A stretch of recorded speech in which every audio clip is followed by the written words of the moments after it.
ஓம் சாந்தி. அவ்யக்த முரளி 5/1/1977. அவ்யக்த பாப்தாதா, மதுபன். தியாகி மற்றும் தபஸ்வி குழந்தைகள் எப்பொழுதும் தேர்ச்சி அடைகிறார்கள். இன்று கண்களில் நிரம்பி இருக்கும் குழந்தைகளை கண்களால் சந்தித்து கொண்டிருக்கிறோம் அப்படின்னு பாப்தாதா சொல்கிறாங்க. அந்த மாதிரி குழந்தைகளின் பார்வையில் பாப்தாதா மற்றும் பிராமணர்கள் தான் இருக்கிறாங்க. மேலும் இதுதான் அவங்களுடைய படைப்பு. அவங்க வேறு எதையும் பார்த்தும் பார்க்க மாட்டாங்க. ஏன் அப்படின்னா தந்தையினுடைய அன்பில் எப்பொழுதும் ஐக்கியமாகி இருக்கிறாங்க. எப்பொழுதும் தந்தையினுடைய குணங்கள், அதாவது ஞானம், சுகம், ஆனந்தத்தினுடைய கடல்ல மூழ்கி இருக்கிறாங்க. அந்த மாதிரி குழந்தைகளை பார்த்து பார்த்து பாப்தாதாவும் மகிழ்ச்சி அடைகிறாங்களாம். உடலால் எவ்வளவுதான் தூரமாக இருந்தாலும் ஆனால் அந்த மாதிரி குழந்தைகளுக்கு தந்தையிடம் நெருக்கத்திலும் நெருக்கமான ஸ்தானம் நிரந்தரமாக நிச்சயிக்கப்பட்டிருக்குது. அது எந்த ஸ்தானம் அப்படின்னு தெரிஞ்சிருக்கீங்களா அப்படின்னு பாப்தாதா கேட்குறாங்க. எது மிக பிரியமான பொருளாக இருக்குமோ அது மிக அருகாமையின் ஸ்தானத்தில் இருக்கும். அந்த ஸ்தானமானது ஒன்று கண் மற்றும் இன்னொன்று இதயம். அப்படின்னா இதயத்தில் நிரம்பி இருப்பவங்க உயர்ந்தவங்களா அல்லது கண்களில் நிரம்பி இருக்கிறவங்க உயர்ந்தவங்களான்னு கேட்குறாங்க பாப்தாதா. 2 பேரிலும் நம்பர் 1 யாரு? இருவர்களுடைய மகத்துவம் ஒன்றா அல்லது வேறு வேறான்னு கேட்குறாங்க. இருவர்களுடைய மகத்துவம் ஒன்று. தான் மேலும் யார் இதயத்தில் இருப்பாங்களோ அவங்க கண்களிலும் இருப்பார் அப்படின்னு உங்களில் யார் நினைக்கிறீங்களோ அவங்க கையை உயர்த்துங்க அப்படிங்கிறாங்க பாப்தாதா. இருவருடைய மகத்துவம் வேறு வேறு. கண்களில் நிரம்புபவர்கள் வேறு, இதயத்தில் நிரம்புபவர்கள் வேறு அப்படின்னு உங்களில் யார் நினைக்கிறீங்களோ அவங்க கையை உயர்த்துங்கிறாங்க. ஒன்றாக இருந்த போதிலும் தனித்தனியான மகத்துவம் இருக்குது. ஆகினால இரண்டுமே சரிதான்.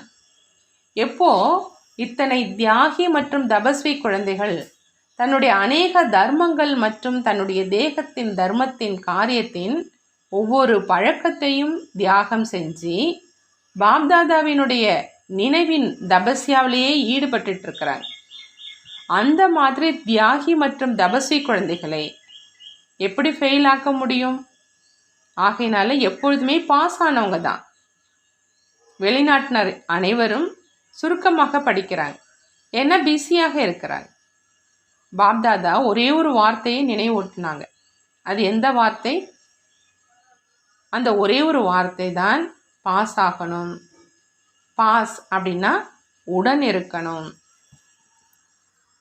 மேலும் என்ன நடந்துடுச்சோ அது பாஸ் ஆயிடுச்சு, அதாவது கடந்த காலமாக ஆயிடுச்சு.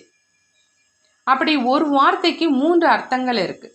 இதுதான் குறுக்கு வழி ஆகிடும். மேலும் பாஸ் வித் ஆனர் ஆயிடுவீங்க.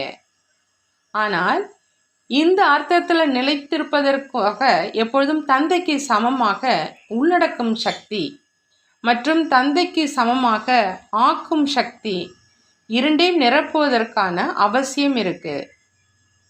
ஏன்னா தந்தைக்கு சமமாக ஆக்குவதற்காக எப்பொழுது சேவையின் மேடையில் வரீங்களோ அப்போ அநேக விதமான விஷயங்களை உள்ளடக்க வேண்டியதாக இருக்குது. அந்த விஷயங்களை உள்ளடக்கும் சக்தியின் ஆதாரத்தினால மாஸ்டர் கடலாக ஆகிடுறீங்க. மேலும் மற்றவர்களையும் தந்தைக்கு சமமாக ஆக்க முடியும். உள்ளடக்குவது அப்படின்னா பாபா என்ன சொல்கிறாங்க அப்படின்னா, என்ன ரூபத்தில் கூட எந்த ஒரு ஸ்தூலமான விஷயங்கள் மற்றும் உணர்வின் அம்ச ரூபம் கூட இருக்கக்கூடாது.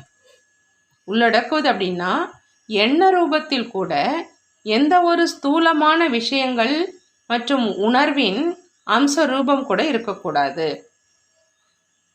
தீமை பயக்கும் வார்த்தைகளை நன்மை பயக்கும் பாவனையில் தீமை பயக்கும் வார்த்தையாக இல்லவே இல்லை என்பது போல் மாறிடணும். அந்த மாதிரியான நிலையைத்தான் உலகத்துக்கு நன்மை செய்யும் நிலை அப்படின்னு சொல்றதுங்கிறாங்க பாபா.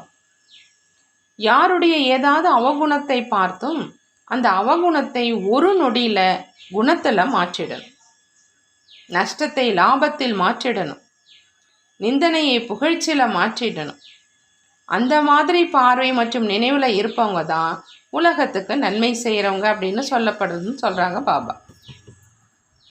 உலகத்துக்கு நன்மை செய்பவராக மட்டும் இல்லாமல் தனக்கு நன்மை செய்பவராகவும் ஆயிடணும். அந்த மாதிரியான நிலையை தந்தைக்கு சமமான நிலை அப்படின்னு சொல்லப்படுதுன்னு சொல்கிறாங்க பாபா. நல்லது. வெளி தேசத்தினராக இருந்தவர்களிலிருந்து, அதாவது விதேசியாக இருந்ததிலிருந்து சுவதேசியாக ஆனவங்க, அதாவது சுய தேசத்தினராக ஆனவங்க. பாப்தாதாவோ வெளி தேசத்தினராக பார்க்காம சுய தேசத்தினராகத்தான் பார்க்குறார். சுவதேசி குழந்தைகளின் அன்பின் நினைவு சின்னத்தின் உடனடி பலன் விசேஷமாக பாப்தாதாவை சந்திக்கணும். விதேசியாக இருந்து சுவதேசியான குழந்தைகளின் அமிர்த வேளையின் ஆன்மீக உரையாடல் மிகவும் ரமணிகரமானதாக இருக்கும். அந்த நேரம் விசேஷமாக 2 ரூபங்கள் இருக்குது. ஒன்று அதிகார ரூபத்தில் சந்திக்கிறாங்க மற்றும் பேசுகிறாங்க, மற்றும் இன்னொன்று முறையீடுகளின் மற்றும் துடித்து கொண்டிருக்கும் ஆத்மாக்களின் ரூபத்தில் பேசுகிறாங்க. பாப்தாதாவுக்கு இதை கேட்டு மகிழ்ச்சி வருது.